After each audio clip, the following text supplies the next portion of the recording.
Assalamualaikum warahmatullahi wabarakatuh. Bismillahirrahmanirrahim. Alhamdulillahi rabbil alamin. Wa afdalus salati wa atammu taslimi ala sayyidina Muhammadin wa ala alihi wa sahbihi ajma'in. Rabbi shrah li sadri wa yassir li amri wahlul 'uqdatam min lisani yafqahu qawli. Subhanaka la ilma lana illa ma 'allamtana innaka antal alimul hakim. Allahumma akhrijna min zulumatil wahmi wa akrimna bi nuril fahmi waftah alaina bi ma'rifatil ilmi wasahhil akhlaqana bil hilm waj'alna mimman yastami'una al-qawla fayattabi'una ahsana. Allahumma ati nufusana taqwaha wa zakkiha anta khairu man zakkaha anta waliyuha wa maulaha. Allahumma arinal haqqa haqqan warzuqna ittiba'ah wa arinal batila batilan warzuqna ijtinabah.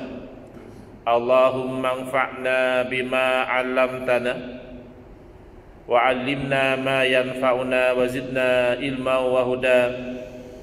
Amma ba'd. Alhamdulillah, muslimin hadirin yang saya hormati, moga-moga kita semua dirahmati dan diberkati oleh Allah Subhanahu wa taala. Dan moga-moga kita semua dikurniakan oleh Allah Subhanahu Wa Taala kefahaman yang baik di dalam urusan agama kita, dan juga dikurniakan oleh Allah Subhanahu Wa Taala keikhlasan yang mantap di dalam menuju kepada ridha Allah Subhanahu Wa Taala.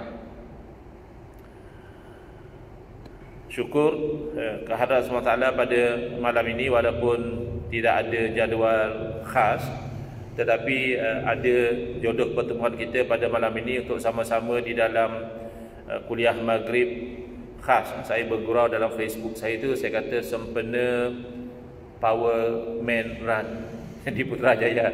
Sebab saya kata ada banyak signage Power Man. Dan tadi pun saya sempat satu orang dari Johor baru, dia kata datang untuk program Power Man.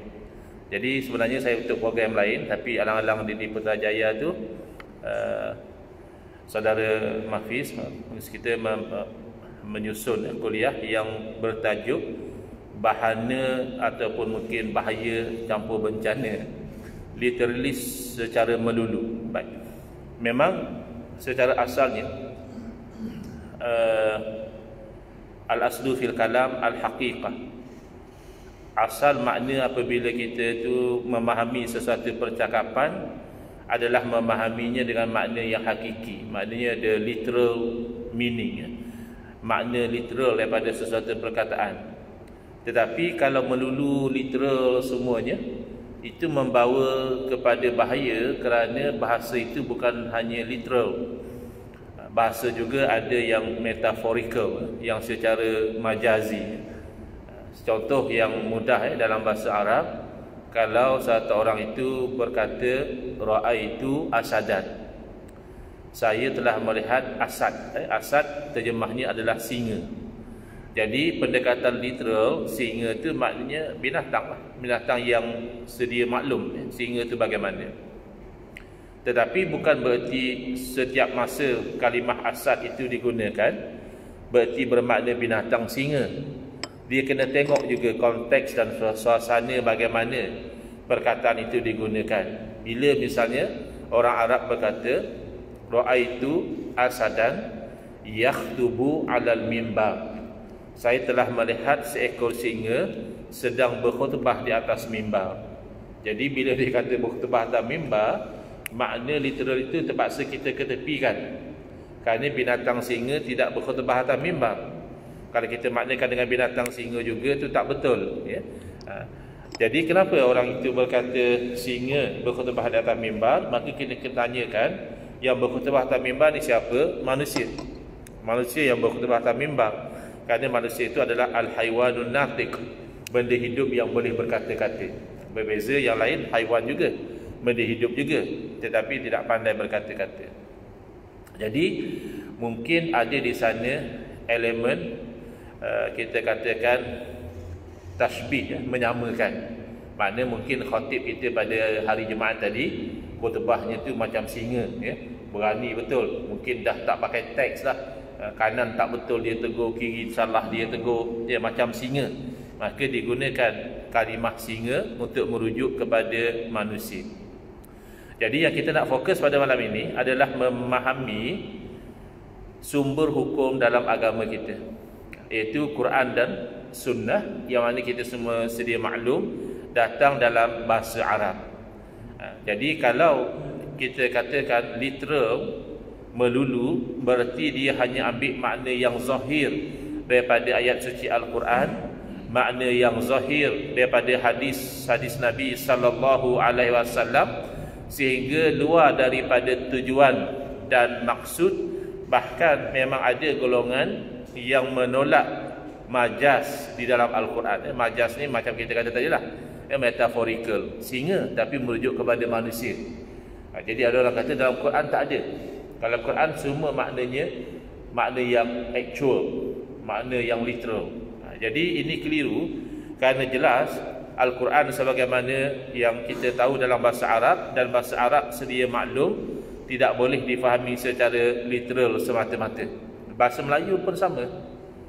Misalnya baru ni saya pergi ke satu jabatan mufti, pejabatnya di tingkat atas, tapi pejabat muftinya tu di tingkat bawah. Jadi kalau orang tu kata yang ni kena bawa ke atas, kalau faham secara zahir kena bawa ke tingkat atas, tetapi secara maknawinya ke bawah. Atas tu dari segi kedudukan, pangkat. Atas dalam jabatan mufti, sahibul samahah mufti, tapi secara literalnya beliau berada di bawah, kerana ofis beliau tu di bawah. Jadi kena faham secara kontekstual. Al-Quran dan hadis juga begitu. Bahaya yang pertama, ketika mana orang itu literal melulu di dalam memahami Quran dan hadis, adalah dia nanti akan keliru. Saya bagi beberapa contoh saja pada malam ni, insya-Allah. Iaitu keliru di dalam memahami perkara yang asas dalam agama kita, iaitu keliru dalam masalah tauhid dan syirik.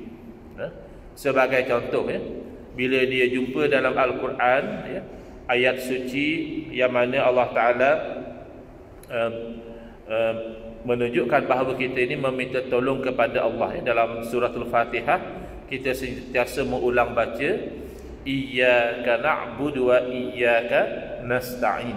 Hanya akan Dikau yang kami sembah, dan hanya akan Dikau kami itu meminta pertolongan.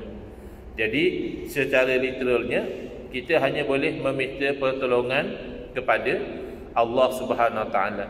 Ini juga sesuai dengan hadis Nabi sallallahu alaihi wasallam, baginda bersabda, idza sta'anta fasta'in billah. Apabila kamu meminta tolong, maka minta tolonglah kepada Allah.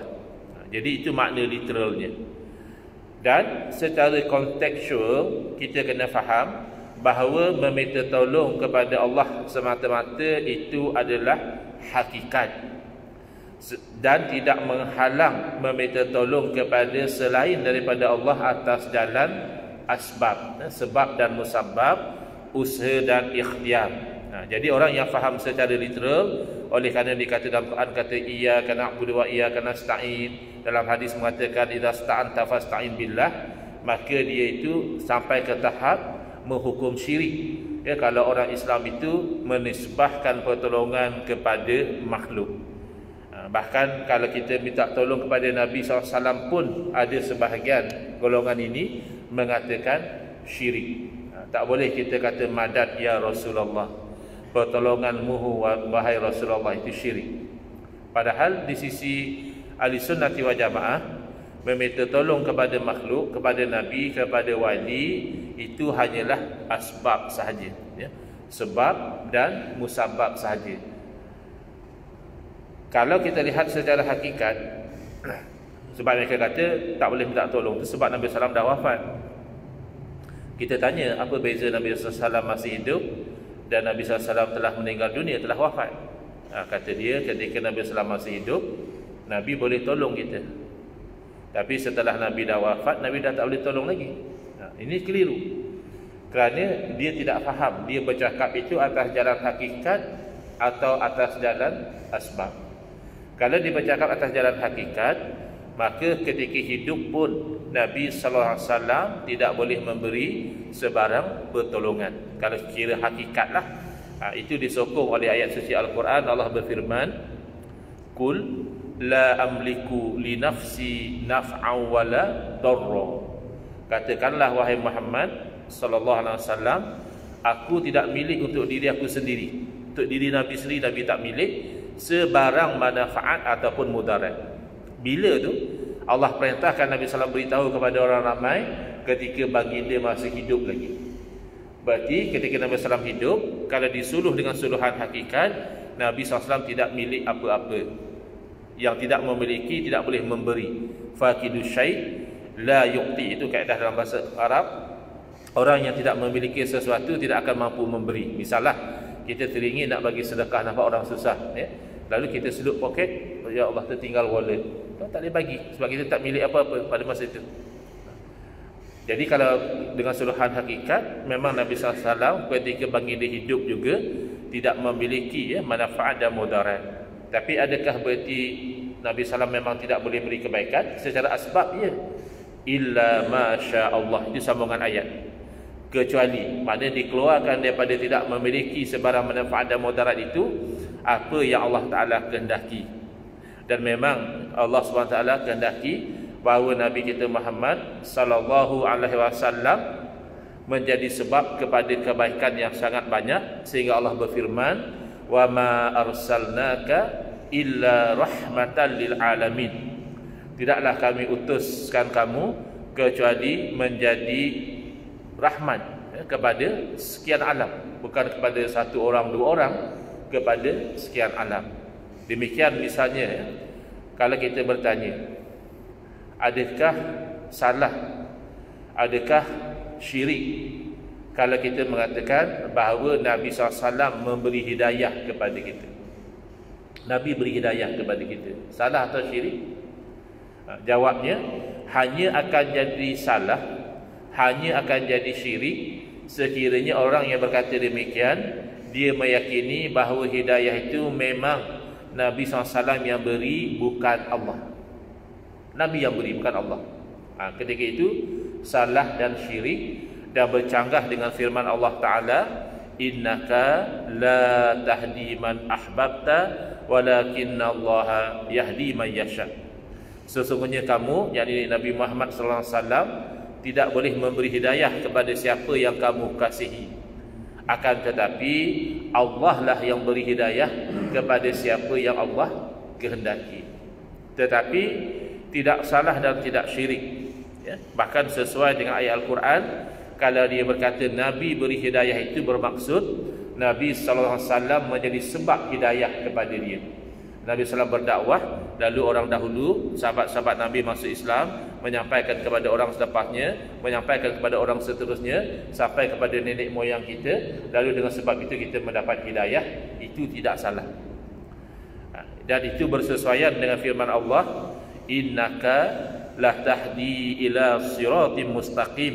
Sesungguhnya kamu, yakni Nabi Muhammad SAW, benar-benar memberi hidayah kepada ke arah jalan yang lurus. Kamu benar-benar memberi hidayah kepada jalan yang lurus.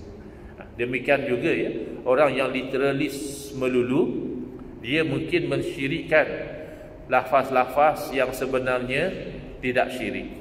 Misalnya, ada orang berpendirian selawat yang dikenali sebagai selawat syifa, tidak boleh diamalkan, kata dia. Apa alasan? Kerana mengandungi elemen syirik. Mana syiriknya? Bila orang itu berkata Allahumma salli ala Sayyidina Muhammadin tibbil qulubi wa dawaiha wa afiyatil abdani wa shifaiha wa nuril absari wa biyaiha wa ala alihi wa sahbihi barik wa sallim, dan seterusnya. Dia kata dalam selawat tu, orang itu mengatakan Nabi SAW adalah syifa, Nabi SAW adalah kesembuhan, sedangkan yang menyembuhkan penyakit adalah Allah. Jadi bila kata Nabi SAW juga menyembuhkan syirik kerana menyamakan Nabi seperti Allah. Ini literalis melulu. Kerana syifa dalam selawat bukan berarti Nabi SAW menyembuhkan secara hakikat, tetapi berarti Nabi SAW dijadikan oleh Allah sebab kepada kesembuhan. Memang realitinya di zaman Nabi SAW ada orang yang diusap oleh Nabi SAW sembuh dari penyakit. Ada yang diludahi oleh Nabi SAW juga sembuh dari penyakit. Dan menisbahkan kesembuhan kepada makhluk jelas tidak syirik atas jalan sebab dan musabbab. Bukti yang paling jelas dalam hadis yang sahih riwayat Imam Bukhari, Nabi SAW sendiri menisbahkan kesembuhan kepada makhluk. Nabi SAW bersabda, Al-habbatus sauda shifaun likulli da'in ilal maut, atau kama qala sallallahu alaihi wasallam. Ya, habbatus sauda, jintan hitam itu kata Nabi SAW adalah kesembuhan bagi setiap penyakit kecuali mati. Jadi ulama mengatakan setiap di situ berarti kebanyakan. Itu juga nanti kita akan terangkan. Masalah kul juga kalau literalis melulu jadi tersasar. Yang kat sini nak bagi tahu, kalaulah syirik mengatakan Nabi adalah syifa kerana Nabi makhluk, jintan hitam tidakkah makhluk? Habbatus sauda bahkan makhluk yang kecil. Bahkan tentulah Nabi SAW jauh-jauh lebih mulia daripada habbatus sauda. Tiba-tiba Nabi SAW sendiri menisbahkan kesembuhan kepada habbatus sauda, yakni sebab tidak mungkinlah kita tidak boleh menisbahkan kesembuhan kepada Nabi Muhammad SAW, sedangkan baginda itu adalah semulia-mulia anak Adam. Anak Adam sahaja pun dalam Quran sebut apa? Walaqad karramna bani Adam. Telah kami muliakan anak Adam. Apatah lagi sayyidu waladi Adam, penghulu kepada anak Adam alaihi salatu wassalam. Itu yang pertama. Yang kedua dalam masalah akidah juga, bahana literalis melulu adalah terjebak di dalam mengikut yang samar-samar dari ayat-ayat yang mutasyabihat. Kan? Dalam Al-Quran ada ayat-ayat yang muhkamat, ya? Dan ada yang lain itu adalah mutasyabihat. Muhkamat itulah yang menjadi induk kepada Al-Quran. Al-Quran sebut apa? Hunna umul kitab. Ayat muhkamat itu merupakan induk kepada Al-Quran. Berarti itu menjadi teras yang kita perlu merujuk kepadanya. Adapun ayat mutasyabihat, orang yang ambil yang sama-samar itu, yang seolah-olah Allah itu sama seperti makhluk, itu telah ditunjuk dalam Al-Quran adalah orang yang dalam hatinya itu ada kecenderungan kepada sesat. Wa ammal ladina fi qulubihim zayg. Adapun orang yang dalam hati-hati mereka itu ada bengkok, yakni cenderung kepada kesesatan, fayattabi'una ma tashabaha min. Maka mereka itu akan ikut yang sama-sama daripada ayat mutasyabihat. Ibtigha al-fitnati, kerana nak cari pergaduhan, wa ibtigha ta'wili, dan nak letakkan juga satu makna. Sedangkan kullun min indillah, memadailah kalau dikata ini semua daripada Allah Ta'ala, biar iman dengannya tanpa perlu menyamakan Allah itu seperti makhluk, kerana itu adalah membawa kepada syirik. Kalau kita belajar sifat 20, sifat yang wajib kita percaya adalah mukhalafatuhu ta'ala lil hawadith. Allah tak sama seperti makhluk. Baik, tapi saya ikut Quran, Ustaz. Apa yang Quran kata itulah yang saya kata. Apa yang Quran kata? Quran kata Ar-Rahmanu 'alal 'arsy istawa. Tuhan yang Rahman di atas arasy dia istiwa. Apa yang kamu kata? Oh, saya kata Tuhan atas arasy. Apa maksud Tuhan atas arasy? Oh, Tuhan bertempat atas arasy. Tempat Tuhan tu atas arasy. Itu yang kamu kata. Quran tak kata. Apa beza dia? Saya perasan berlaku kekeliruan dalam fikiran sebahagian masyarakat dalam isu ayat mutasyabihat melalui satu soalan yang ditanyakan kepada saya selepas saya ceramah sempena Hari Malaysia, ya, tahun 2020 kalau tak silap, di Melaka. Lepas ceramah ada satu orang jemaah insist nak bertanya soalan. Kan biasanya ceramah sempena-sempena ni dia tak ada soalan. ceramah Maulid ke, ceramah hari sempena Hari Malaysia ke, ceramah sempena apa, tapi dia insist. Jadi dia JK tanya, Ustaz ada jamaah nak tanya soalan, boleh tak? Saya kata boleh lah, insyaAllah. Lalu dia tanya, dia kata, Ustaz, adakah saya ni jadi kafir kalau saya menetapkan istiwa bagi Allah? Itu soalan dia. Maknanya kalau dia menetapkan ada istiwa bagi Allah, adakah dia jadi kafir? Jadi saya dapat detect di situ ada kekeliruan. Jadi saya jawab kepada dia, terbalik tuan, saya kata, terbalik. Sebenarnya kalau Tuhan menafikan istiwa bagi Allah, itu yang boleh jadi kafir. Kerana Tuhan menafikan apa yang ditetapkan oleh Quran dan Sunnah. Istiwa itu Quran dan Sunnah sebut. Ya, tiba-tiba Tuhan nafikan. Itu yang Tuhan boleh jadi kafir.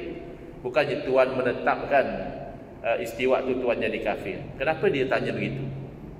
Kerana dalam fikiran dia, umat Islam ahli sunnah wal jamaah menolak istiwa. Yang menetapkan istiwa satu golongan lagi. Boleh sebut tak di sini?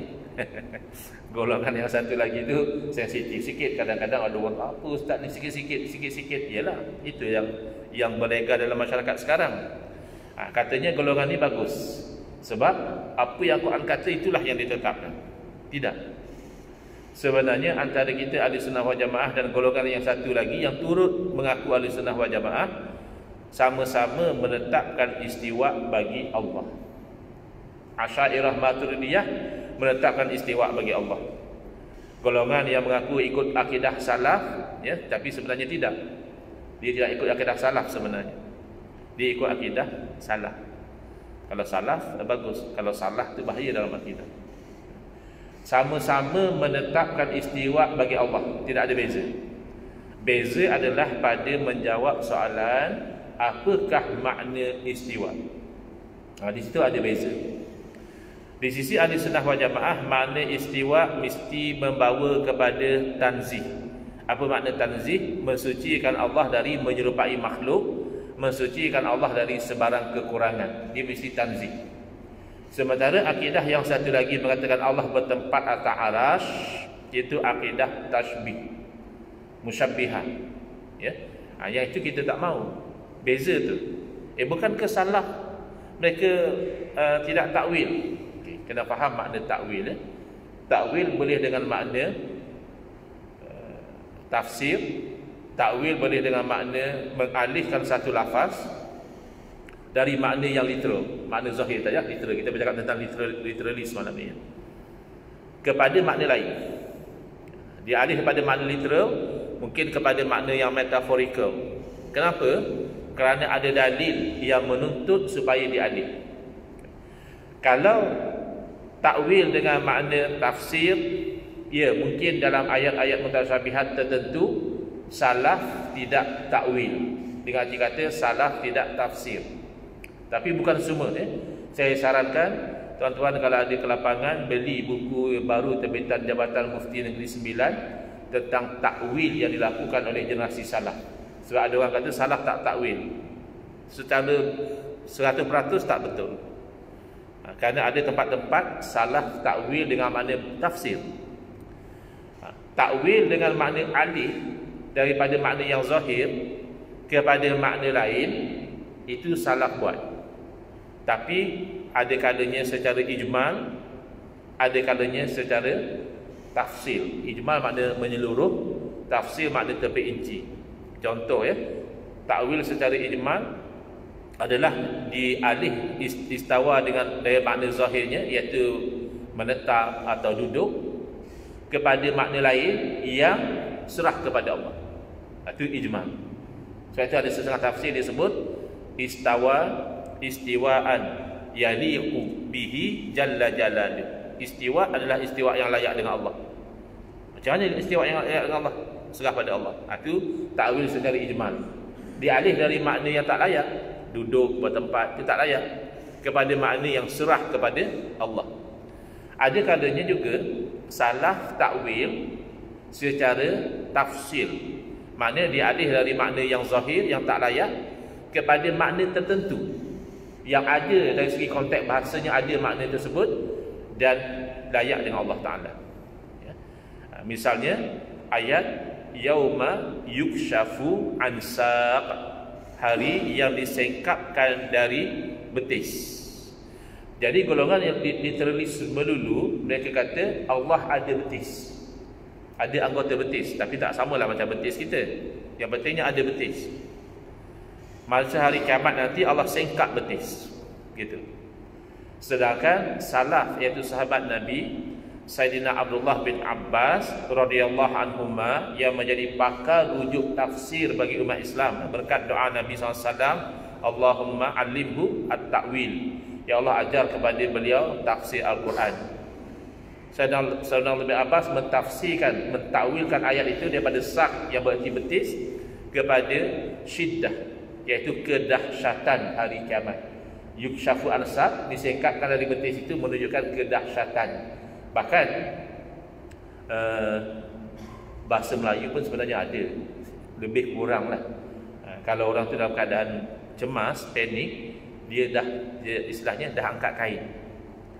Sebenarnya dia tak pakai kain pun, pakai seluar je. Tapi tetap orang kata, nampak anjing yang garang tu, dia dah mula angkat kain. Saya pergi ke Kelantan, saya sebut benda tu. Saya kata angkat kain. Orang Kelantan kata, sini kita panggil cawat hotel. Cawat hotel tu wallahualam lah, mungkin ikat kain macam mana, kira nak bergaduh atau nak berlari atau apalah, ya. Yang penting angkat kain tidak semestinya berarti secara literal kita pakai kain dan kita angkat.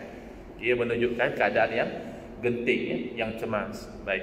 Begitu juga yang ditakwil oleh Sayyidina Abdullah bin Abbas radhiyallahu anhu. Jadi hati-hati kalau literis melulu akan menatijahkan, menisbahkan kepada Allah sesuatu yang tidak layak kepada Allah. Ya, tapi Allah yang tetapkan. Allah kata istiwa. Allah tidak menetapkan tempat. Kamu yang faham secara tempat. Sedangkan sepakat umat Islam, arash itu adalah makhluk. Apa makna makhluk? Sesuatu yang diciptakan. Apa makna sesuatu diciptakan? Berarti sebelum diciptakan tak wujud. Adakah Allah seperti makhluk? Berarti satu masa dahulu Allah tak wujud, kemudian barulah Allah wujud? Tidak. Kita orang Islam sepakat Allah bersifat qadim. Qadim artinya Allah wujud tanpa ada permulaan. Kerana yang dahulu tak wujud kemudian baru wujud, pastilah diwujudkan. Maknanya makhluk. Allah bukan makhluk. Maka wujud Allah tanpa ada permulaan. Berarti sebelum diwujudkan arash, Allah telah wujud. Maka Allah wujud tanpa arash, tanpa langit, tanpa bumi, tanpa surga, tanpa neraka, itu pasti. Adakah selepas Allah mencipta arash lalu Allah berubah menjadi bertempat? Ini kan mustahil. Sebab itu kita tidak boleh literalis melulu di dalam memahami ayat-ayat Al-Quran, lebih-lebih lagi ayat yang mutasyabihat, kerana memahami secara literal itu indikasi orang yang sesat. Wa ammal ladzina fi qulubihim zayg, adapun orang yang dalam hatinya ada bengkok, cenderung pada sesat, fayattabi'una ma tasyabaha min, maka orang itu akan ikut apa yang sama-sama, yang ada kesamaan, seolah-olah Allah itu seperti makhluk. Contoh bahaya kalau kita faham literal. Tapi alhamdulillah lah, yang literalis pun tak faham macam itu. Iaitu misalnya firman Allah. Mana kata kalau nak kata saya kata Allah duduk atas arash kerana Allah sebut dalam Quran. Bukan. Kalau macam itu, adakah boleh satu orang itu kata saya percaya bahawa Allah juga bersifat lupa, tapi lupa yang layak dengan Allah? Adakah lupa yang layak dengan Allah? Kan tak ada. Berdalilkan firman Allah Ta'ala, nasullaha fanasiyahum, mereka lupa akan Allah. Makna literalnya adalah maka Allah lupa pada mereka. Tapi tidak ada ahli tafsir yang meletakkan makna literal, kerana lupa itu tidak layak dengan Allah. Tidak ada cerita lupa yang layak dengan Allah. Seumpama orang kata dia percaya Allah juga boleh beranak, tapi beranak yang layak dengan Allah. Mana ada beranak tu layak dengan Allah? Itu kekurangan bagi Allah. Itu syirik bagi Allah. Kalau Tuhan beranak, anak Tuhan tentulah Tuhan. Maksudnya Tuhan tu banyak, itu syirik. Jadi tak boleh ya, kita tu memahami perkataan-perkataan terutama dalam ayat mutasyabihat dengan makna yang zahir. Lebih-lebih lagi Allah Subhanahu Wa Taala sendiri menunjukkan contoh takwil. Allah sendiri mengalihkan daripada makna yang literal kepada makna yang kontekstual, yang saya akan terangkan. selepas dari azan Isyak ya, insya-Allah. Silakan. Bismillahirrahmanirrahim. Okey. Kalau ikut app saya ni dah 89 ke 8.10? 89. Dah 89 minit dah.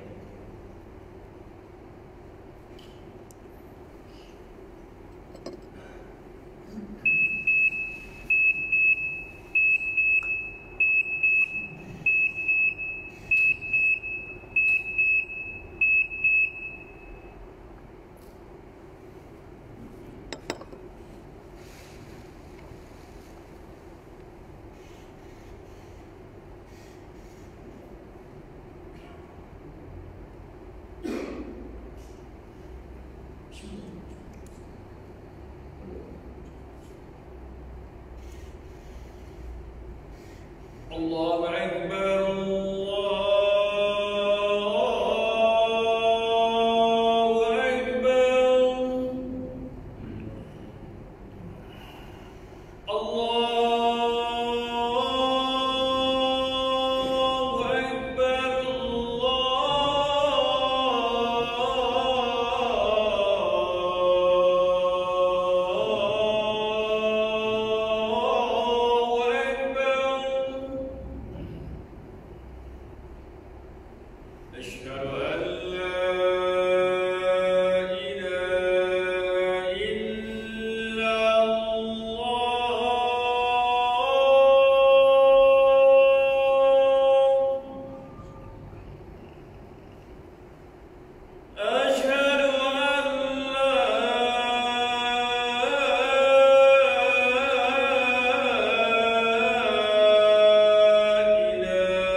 Bismillah, alhamdulillah, wassalatu wassalamu ala rasulillah, amma ba'd.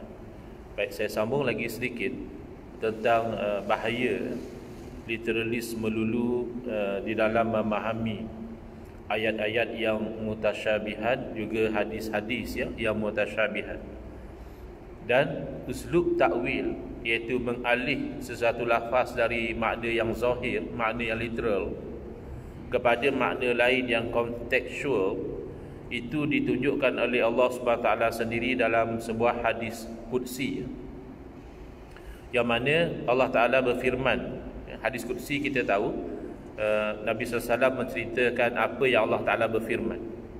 Jadi Allah berfirman kepada hambanya, ya bna Adam, maridtu falam ta'udni. Wahai anak Adam, aku telah sakit, aku telah jatuh sakit, lalu kamu itu tidak datang ziarah kepada aku. Jadi adakah boleh dengan approach golongan yang literalis secara melulu kita mengatakan Allah juga sakit, tapi sakit yang layak dengan Allah? Adakah sakit yang layak dengan Allah? Jadi dalam hadis tersebut Allah sendiri takwil, Allah sendiri alih dari makna yang literal kepada makna yang kontekstual. Allah terangkan kepada hambanya, marida abdi fulanun, hambaku si fulan telah sakit, lalu kamu tidak ziarah kepada dia. Sekiranya kamu ziarah kepada dia, nescaya kamu akan dapati aku berada di sisinya. Kena takwil lagi. Kalau tidak, kita akan kata Allah bertempat di bumi. Sebab orang sakit kan di bumi, di rumah sakit, di hospital, atau di mana-mana. Jadi aku berada di sisinya itu tidak boleh difaham secara literal, kena difaham secara kontekstual, iaitu rahmat Allah itu hampir dengan orang yang sakit. Sebab itu tidak sedikit orang yang sakit yang sabar dan redha dengan kesakitan yang menimpa, lalu dia berubah menjadi orang yang lebih baik. Baik, jadi itu dari sudut yang kedua, iaitu bahaya literal sehingga memahami ayat mutasyabihat secara yang tidak difahami oleh generasi salaf, juga tidak difahami oleh umat Islam ahli sunnati wal jamaah. Sebaliknya terjerumus kepada fahaman tashbih ataupun na'udzubillah tajsim. Baik, yang ketiga, bahaya literal ini adalah sehingga membawa kepada menolak berpegang kepada mazhab di dalam beramal dengan hukum hakam. Jadi dia mengambil secara literal perintah daripada Allah Subhanahu Wa Taala supaya kita itu ikut kepada Allah dan Rasul, atiullaha wa atiur rasul. Kemudian dia juga mengambil secara literal, misalnya hadis Nabi SAW, taraktu fikum amrayn lan tadillu abadan ma in tamassaktum bihima aw kama qala sallallahu alaihi wasallam. Secara literal dia memahami taatlah kepada Allah dan taat kepada Rasul, dan aku tinggalkan kepada kamu dua perkara yang kamu itu tidak akan sesat selama-lamanya selagi mana kamu berpegang dengan kedua-duanya. Dalam satu riwayat iaitu kitabullah dan juga sunnah Nabi sallallahu alaihi wasallam, dan dalam riwayat yang lain kitabullah dan juga ahli bait Nabi sallallahu alaihi wasallam. Yang penting akhirnya dia membawa kepada menolak mengikut kepada mazhab. Sebab dia kata Allah suruh ikut Quran dan hadis, Nabi suruh ikut Quran dan hadis. Kenapa kita zaman sekarang nak beramal ikut mazhab? Di Malaysia mazhab Syafi'i, kalau di Pakistan, Bangladesh Hanafi, kalau di tanah Arab ada yang Hambali, ada kalau di Morocco misalnya tu Maliki. Ikut Quran dan sunnah lah Syekh, apa nak ikut-ikut mazhab? Jadi ini juga literalis melulu. Orang yang bercakap begini, dia gagal faham makna mazhab, dia gagal faham bahawa konsep mazhab diiktiraf oleh Nabi sallallahu alaihi wasallam, dan dia gagal faham kaitan antara mazhab dan mengikut Quran dan sunnah. Makna mazhab adalah dari segi bahasa tempat pergi, kerana zahaba yazhabu arti pergi. Tapi secara kontekstual, mazhab berarti pandangan ataupun pendapat, kerana zahaba yazhabu juga boleh bermakna berpendapat. Maka mazhab dengan makna pandangan dan pendapat ini telah diiktiraf oleh Nabi sallallahu alaihi wasallam. Ada yang tak faham lagi. Dia kata jangan nak bohonglah ustaz. Mana ada mazhab zaman Nabi? Macam mana Nabi boleh iktiraf benda tu belum wujud lagi? Kalau yang difaham mazhab tu mazhab Hanafi, Maliki, Syafi'i, Hambali memang belum wujud. Tetapi konsep bermazhab telah berlaku, iaitu konsep mempunyai pandangan-pandangan yang berbeza. Misalnya dalam satu perjalanan, dua orang sahabat Nabi nak solat, tidak ada air. Lalu mereka beramal dengan dalil yang jelas dari Al-Quran, iaitu dalam keadaan nak berwuduk tidak ada air, Al-Quran suruh tayammum. Lalu kedua-duanya bertayamum dan solat. Lepas solat, mereka teruskan perjalanan, mereka jumpa air dan waktu solat masih berbaki lagi. Ketika itu dalil tak jelas. Tak ada dalil yang jelas. Kalau jumpa air kena ulang solat ke tak payah. Maka berlaku dua mazhab, berlaku dua pandangan. Satu orang tidak ulang solat, satu orang lagi berwuduk dan ulang solat. Bila berjumpa dengan Nabi SAW dan diceritakan apa yang berlaku, Nabi SAW bersabda kepada yang solat hanya satu kali, yakni tidak ulang, asabta sunnah. Yang kamu buat tu kena dengan sunnah. Zaman kita ni ada satu golongan, kalau satu benda amalan tu sunnah, dia assume maka yang lain tu bid'ah sesat. Tidak demikian. Nabi SAW kata yang solat satu kali buat kena dengan sunnah. Nabi tak kata kepada yang solat dua kali kamu ni buat bid'ah. Nabi bersabda walakal ajru marrataini, dan bagi kamu pahala dua kali. Bahkan beza amalan tu, satu ulang satu tak ulang. Tapi Nabi SAW meraihkan kedua-duanya. Mana konsep berbeza pandangan ini diiktiraf oleh Nabi SAW sebagaimana berlaku dalam satu kejadian. Kan orang kata kita ni ikut hadis lah, senang ikut Nabi. Sahabat dulu bila kata ikut hadis atau ikut Nabi, mereka dengar dengan telinga mereka sendiri, tidak perlu dari perawi. Mereka dengar direct daripada mulut Nabi SAW. Dalam satu kejadian Nabi bersabda, la yusalliyanna ahadunil asra illa fi Bani Quraizah. Jangan satu orang pun daripada kamu sembahyang asar kecuali di kampung Bani Quraizah. Masa itu Yahudi Bani Quraizah dalam peperangan Al-Ahzab atau dikenali sebagai Al-Khandaq, peperangan Tarid, mereka khianat kepada Nabi SAW dan penduduk Madinah. Jadi Nabi SAW hantar tentera untuk menyerang pengkhianat. Sebab dalam undang-undang moden pun ada kesalahan dipanggil treason. Treason ni di kebanyakan negara adalah hukuman mati. Baik. Jadi di sana Nabi SAW hantar tentera, Nabi pesan jangan satu orang pun sembahyang asar kecuali di kampung Bani Quraizah. Dalam perjalanan masuk waktu asar, sebahagian sahabat sembahyang asar dan sebahagian yang lain tunggu sampai di kampung Bani Quraizah baru sembahyang, padahal waktu asar dah habis. Bila sampai berita ini pada Nabi SAW, baginda tidak mengkritik salah satu dari kedua-duanya, kerana kedua-duanya itu sebenarnya dalam rangka nak mengikut Nabi SAW. Yang sembahyang dahulu, dia faham maksud Nabi jangan sembahyang kecuali di kampung Bani Quraizah, maksudnya cepat, bersegera. Macam kita lah kadang-kadang kita nanti sembahyang di Ipoh, nak pergi ke Kedah, kita sembahyang di Ipoh, itu plan, maksudnya kita cepat. Rupa-rupanya jam, ada itu ada ini, asar masih lagi di Rawang misalnya, sembahyang dulu. Tadi kata asar di Ipoh, itu perancangan. Itu kefahaman sahabat yang sembahyang dahulu. Sementara sahabat yang tak sembahyang, dia faham memang kena sembahyang di kampung Bani Quraizah. Jadi Nabi SAW tidak mengkritik salah satu. Jadi konsep menerima pandangan yang pelbagai dalam memahami. Yang tadi pasal tak ada dalil, nak kena ulang ke tak kena ulang salat ke tak ada dalil. Yang ini dah ada dalil, tapi masih berbeza memahami dalil. Itu boleh berlaku. Dan kalau orang kata kita ni jadi berpecah sebab ikut mazhab, cuba kita ikut pada sunnah, baru kita tu bersatu padu. Ini pun tak faham. Pertama, dia gagal faham perpecahan di kalangan umat Islam bukan kerana mazhab mereka. Perpecahan yang besar di kalangan umat Islam adalah kerana perbezaan politik yang melampau daripada awal. Semenjak ada yang sokong Sayyidina Ali, ada yang sokong Sayyidina Muawiyah dalam isu politik, isu siapa jadi khalifah, membawa sampai kepada peperangan di kalangan umat Islam. Yang ta'assub pada Sayyidina Ali menjadi Syiah, yang ta'assub membenci Sayyidina Ali menjadi Khawarij. Bukan kerana mazhab. Baik. Kalau dia kata kita ikut pada sunnah, tak boleh ikut mazhab, dia tak perasan bahawa mazhab adalah salah satu produk mengikut Quran dan sunnah.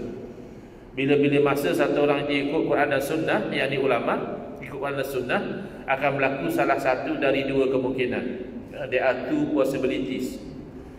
When you follow Quran dan sunnah, there will happen one of two possibilities. Salah satu, kesepakatan ulama. Bila ulama pergi pada Quran dan sunnah, semua faham dengan kefahaman yang sama, lalu mereka berfatwa dengan fatwa yang sama. Fatwa yang sama inilah dinamakan ijma', konsensus.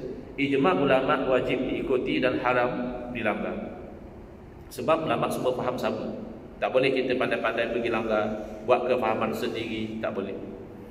Tetapi tidak jarang berlaku ulama sama-sama pergi pada Quran dan hadis, ulama ni faham begini, ulama ni faham begitu, maka berlakulah satu atau dua atau tiga pandangan. Maka pandangan-pandangan yang berbeza inilah namanya mazhab. Contoh, ini contoh yang selalu saya beri sebab mudah faham. Bila satu orang perempuan diceraikan oleh suami dia, perempuan ini tak boleh berkahwin dengan orang lain kecuali selepas habis iddah. Kalau ditanya oleh orang, iddah perempuan bila dicerai oleh suami lama mana? Rupanya Al-Quran telah sebut dengan jelas, wal mutallaqatu yatarabbasna bi anfusihinna thalathata quru.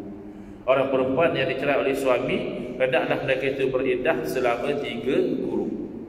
Maka sepakat ijma' ulama, perempuan yang merdeka iddah dia 3 quru. Tak ada yang kata 2, tak ada yang kata 4. Tetapi quru itu sendiri dalam bahasa Arab ada 2 makna. Satu, Qur'an dengan makna haid. Ya, Qur'an maknanya haid. Quru itu dia punya plural, jamak. Makna yang kedua adalah suci daripada haid. Maka ulama tertanya-tanya, dalam ayat ini quru bermakna haid atau bermakna suci? Jadi untuk memastikan makna sebenar, ulama terpaksa bekerja lebih. Pertama, terpaksa rujuk ayat-ayat Quran yang lain yang ada kaitan. Yang kedua, terpaksa rujuk hadis-hadis Nabi SAW, kerana salah satu fungsi hadis adalah menerangkan makna Al-Quran. Yang ketiga, terpaksa rujuk kaedah bahasa Arab, kerana Al-Quran dalam bahasa Arab, kena fahami bentuk kaedah bahasa Arab. Natijah melakukan kerja ini, ulama mazhab Hanafi memahami quru itu maknanya haid. Keluarlah fatwa 3 kali haid sudah habis iddah. Ulama mazhab Syafi'i memahami quru dengan makna suci. Keluar fatwa 3 kali suci sudah baru habis iddah. Bayangkan, sama-sama rujuk Al-Quran, sama-sama rujuk ayat yang sama, sama-sama cuba memahami perkataan yang sama, masih berlaku mazhab.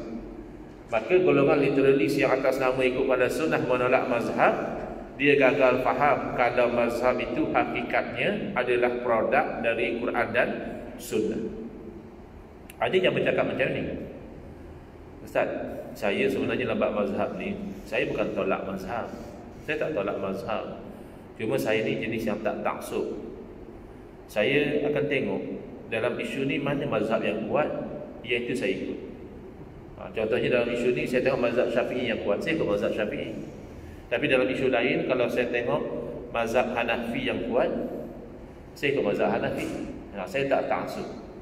Sebenarnya dia tak sedar, dia sedang taksub kepada mazhab dia sendiri. Sebab yang menentukan kuat tak kuat tu dia, cuma dia mazhab dia. Jadi dalam mengikut mazhab ni kita ada 3 pilihan. Kalau kita nak mazhab yang merupakan pandangan ulama yang bersambung ambilan kefahaman itu dari seorang guru kepada guru kepada guru sampai kepada sahabat Nabi, sampai kepada guru sahabat iaitu Nabi SAW, maka iaitu tersisa 4 mazhab. Ya.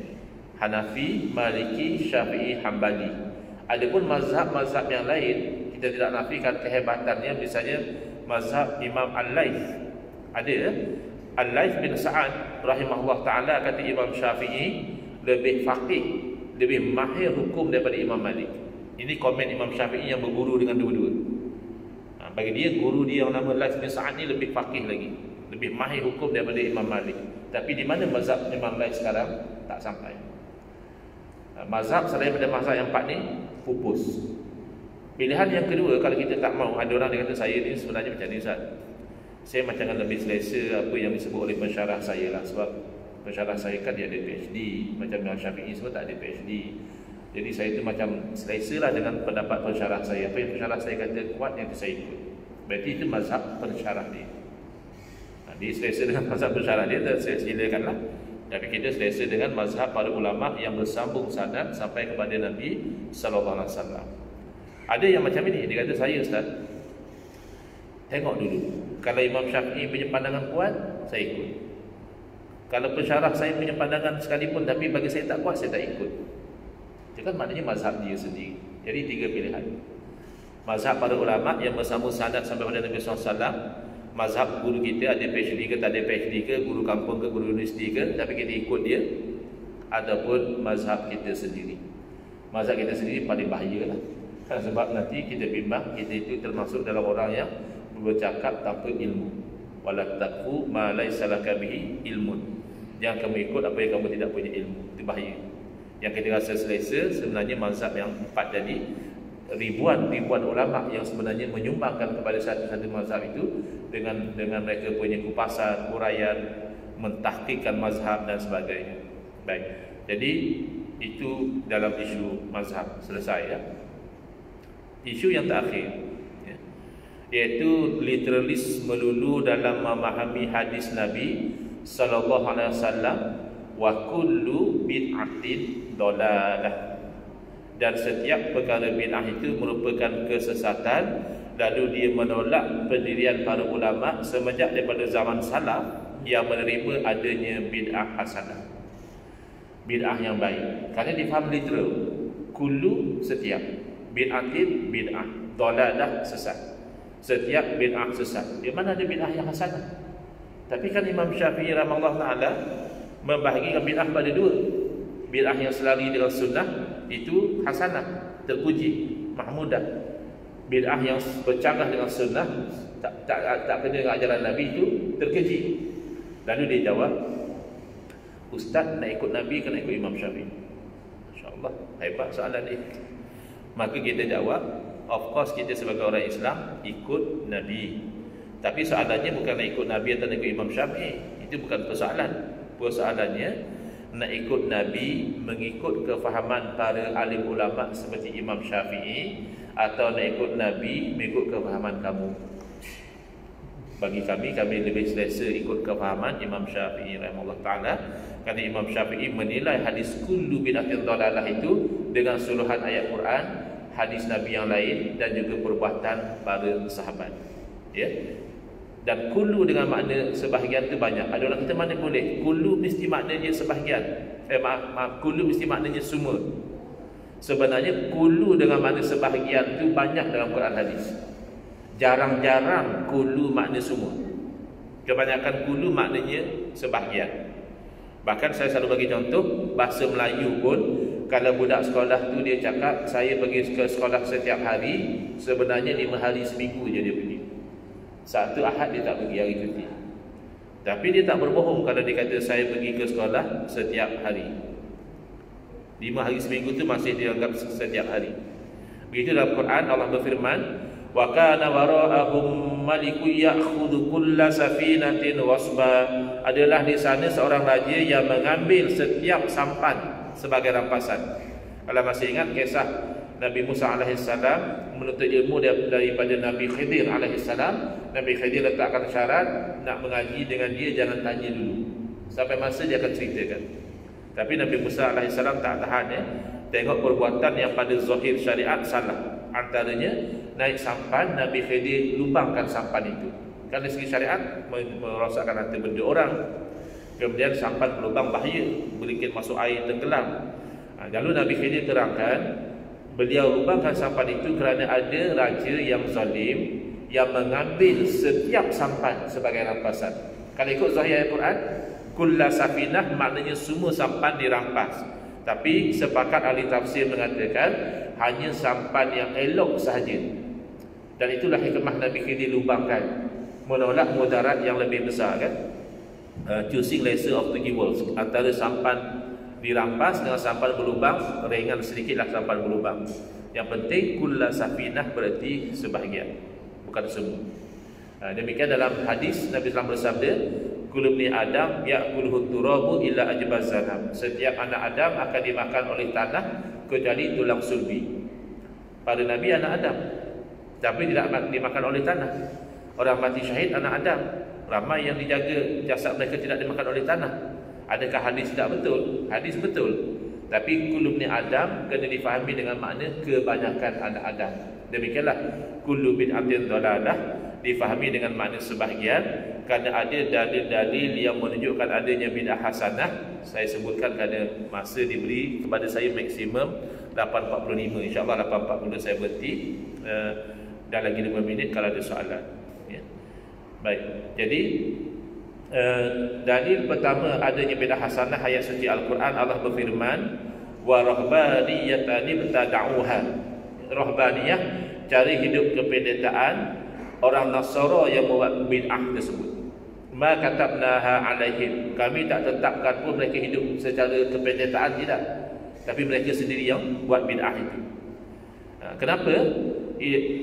Illa ibtigha'a ridwanillah. Tak ada sebab lain kecuali untuk mendapat ridha Allah. Kerana pada masa itu mereka diuji oleh pemerintah yang bergelumang dengan maksiat.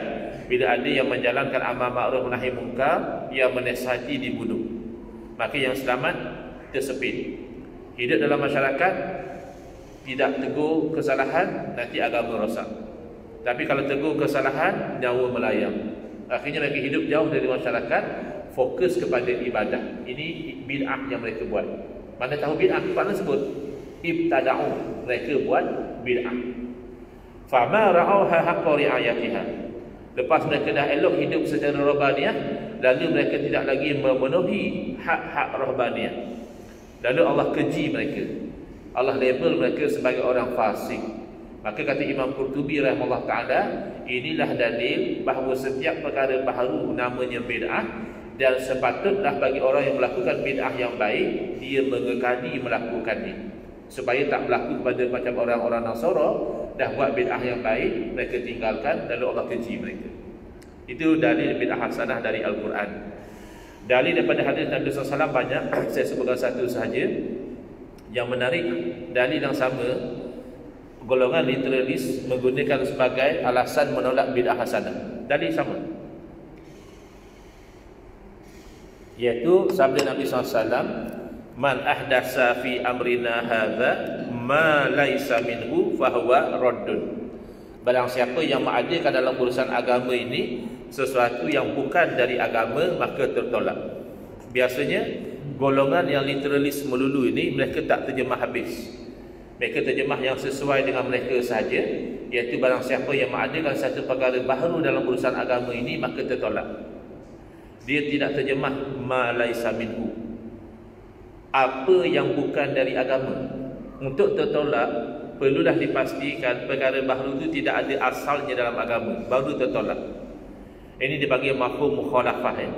Saya selalu bagi contoh, kalaulah satu orang buat pengumuman lepas solat, diminta jemaah yang berusia tak lebih 40 tahun tolong tunggu. Datang jemaah umur 60. Dia tanya kepada imam, "Imam, tadi imam buat pengumuman yang macam saya umur 60 kena tunggu ke tak?" Imam cakap, "Kan saya dah buat pengumuman tadi."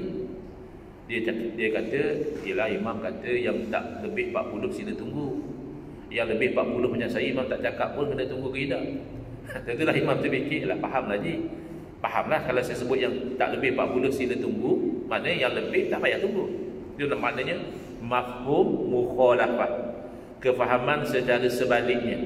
Jadi bila Nabi SAW bersabda, barang siapa yang mengadakan satu perkara baharu yang bukan dari agama, maka tertolak. Maka mana-mana perkara baharu yang ada asasnya dalam agama, maka diterima. Antara yang ditetapkan demikian kebelakangan ini oleh mufti-mufti kita adalah sembahyang jemaah secara jarak-jarak. Itu bid'ah masa-masa pandemik, masih ingat lagi?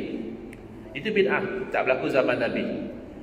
Tapi mufti kita melihat minhu, dari agama, menjaga nyawa, menolak kemudaratan, itu termasuk dari agama, maka bid'ah itu tidak tertolak. Padahal memang jelas sembahyang jemaah sepatutnya rapat-rapat. Tapi oleh kerana ada risiko jangkitan itu ini, mufti-mufti kita sendiri membenarkan, bahkan mengarahkan supaya solat jemaah pada masa COVID-19 dilakukan secara jarak-jarak kerana minhu, perkara baharu itu ada asasnya dalam agama. Jadi 4 perkara yang saya sempat sebut pada masa yang diberikan ini. Pertama, bahaya literal adalah mensyirikkan sesuatu yang tidak syirik. Yang kedua, bahaya literal adalah bermain dengan ayat mutasyabihat secara yang membawa menetapkan kepada Allah yang tidak layak dengan Allah Ta'ala. Yang ketiga adalah membawa kepada menolak bermazhab dengan alasan ikut Quran dan Sunnah, padahal mazhab itu natijah ikut Quran dan Sunnah. Dan yang keempat adalah menolak adanya perkara baharu yang baik atau dikenali sebagai bid'ah yang hasanah, kerana secara literal memahami hadis kullu bid'atin dalalah. Wallahu a'lam. Saya berhentikan setakat itu. Ada masa 5 minit lagi sebelum 8.45, itu maksimum. Kalau ada sebarang soalan silakan, kalau tak ada saya akan baca doa ringkas. Silakan tuan-tuan kalau ada. Baik. Kalau tak ada, saya cakap terima kasih atas perhatian. Saya mohon maaf atas salah dan kesilapan. Hadza wabillahi taufiq wal hidayah. Wassalamualaikum warahmatullahi wabarakatuh. Bismillahirrahmanirrahim. Alhamdulillahirabbil alamin. Wassalatu wassalamu ala asyrafil anbiya'i wal mursalin wa ala alihi wa sahbihi ajma'in. Allahumma shrah sudurana wa ahsin akhlaqana wa azim ujurana wa nawwir qulubana bi nuri hidayatika kama la tarda bi nuri syamsika abadan abada bi rahmatika ya arhamar rahimin. Walhamdulillahirabbil alamin. Amin ya rabbal alamin. Wal afu minkum.